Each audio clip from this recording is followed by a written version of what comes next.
Welcome to Remote Reviews with Cece. I'm still in Portugal. I got 2 weeks to go. I have been kidnapped. I'm never coming back. Like, never. No. If I didn't have to go get my hair done, because I can't do this. And I know ain't nobody out here going to be able to do my hair. Shout out to Jamara and Jazz. I just, But I got to get my hair done. That would be the only reason why I'm coming back. And, just the thought of having to come back. But anyway, the good thing is we've stayed in a lot of palaces, hotels, and we have traveled, child. And we're in a place called Cascais, Portugal, off the Atlantic Ocean. It's just absolutely beautiful here. Think Santa Barbara for California people. And I finally am able to get Netflix. So we're going to start off with one I watched last night. It's called Fit for TV, The Reality of the Biggest Loser. Now, this is starring David Broom, who was the executive producer of The Biggest Loser, J.D. Roth, who also was an executive producer, and Bob Harper, who was one of the trainers with that little girl, Julianne Michaels, who's a little bit on the racial side for me, with the little shit she just said about slave owning and girl. But she, you know what? I have never particularly, she's in this, but she's not in it. You know, she's not starring in it. She declined to be interviewed for this. And she's in it a lot though. And I have personally never watched this show. I never wanted to watch something that I already knew was going to berate people due to physical or emotional and or mental situations. Now, it's just like I've never watched that Heidi Klum one with the designers, because I don't like reality TV where they sit there and people above you try to make you feel bad about yourself. And that was what this one is kind of talking about, how these contestants like Joelle, Gwen, she was the sister in there, Ryan Benson, Olivia Ward, Suzanne Mendaka, who I really didn't understand her story, Allison Sweeney, she was the host. And it was a guy in here, I forget his name, but he was the one that lost the most weight in here. And I just personally never watched it. But watching this, I'm glad I didn't, because it wouldn't have, it's just not my cup of tea anyway. But I want to say the most important, this documentary really doesn't go anywhere, just like how I'm not really going anywhere when I'm saying it right now, because I'm trying to explain this in a nice way. And it doesn't go anywhere only because, to me, these contestants or these past contestants are complaining about something they signed up for. And I'm going to say this, and it's probably going to be mean, but it's not.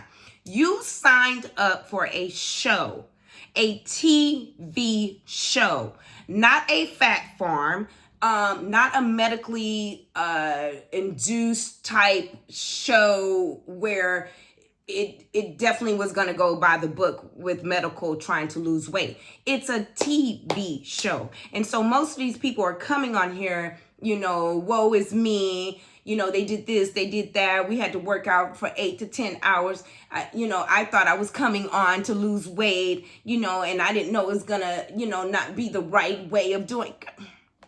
You signed a contract. Once you saw this show and you auditioned, you knew, because you watched the TV, of what this was going to be about.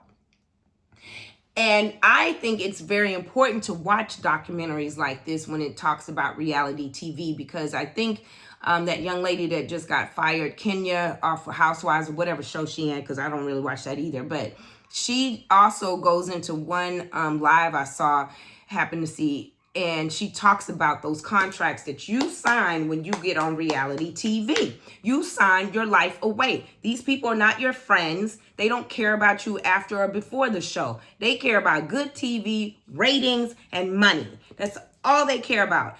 And you ain't getting none of it. Shit.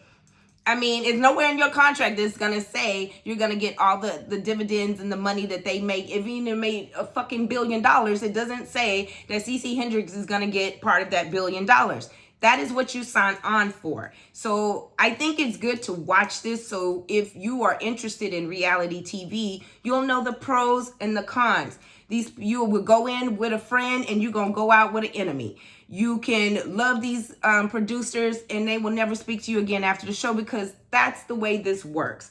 I feel it's very important to watch this, because these people came in thinking something, that they were going to be different, that, their perception is just going to be wrong. And for you to sit there and think that after the show, they're going to have pre-fat care or whatever fuck you were thinking, what would make you think that, So to me, I think this is very important to watch this in any documentary, for those especially who want to be in reality TV, so you'll understand once you sign that paperwork and you sign off, you have signed your life over to them. It is never in your favor when you sign those contracts. Never, until you get to a level of a Nene Leakes or, Kenya and all the rest of them, Portia. When you get into that level, then you can start negotiating. But outside of that, they don't care.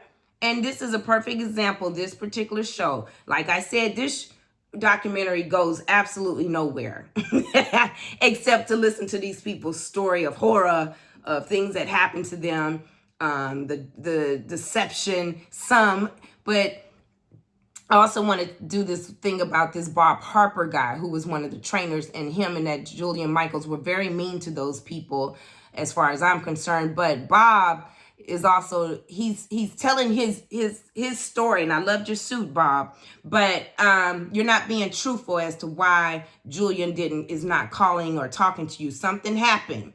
Now, you ain't gonna have that medical emergency and a person just don't call you. Not that big of an emergency, and she just didn't call. No, something happened. That would have made great for this documentary. Because I would love to know what else this woman has done, because I don't like her, Bob. I don't like her, Bob. I don't like that Julian lady. And I ain't never watched one episode of this shit, but I knew when I used to watch Entertainment Tonight, I knew I don't like her. It was something about her I didn't like. And I bet you if you told your story, Bob, I still wouldn't like But anyway, I give this one a 4 remote. I say definitely watch this one. I think it's good. So I'm gonna do another one, and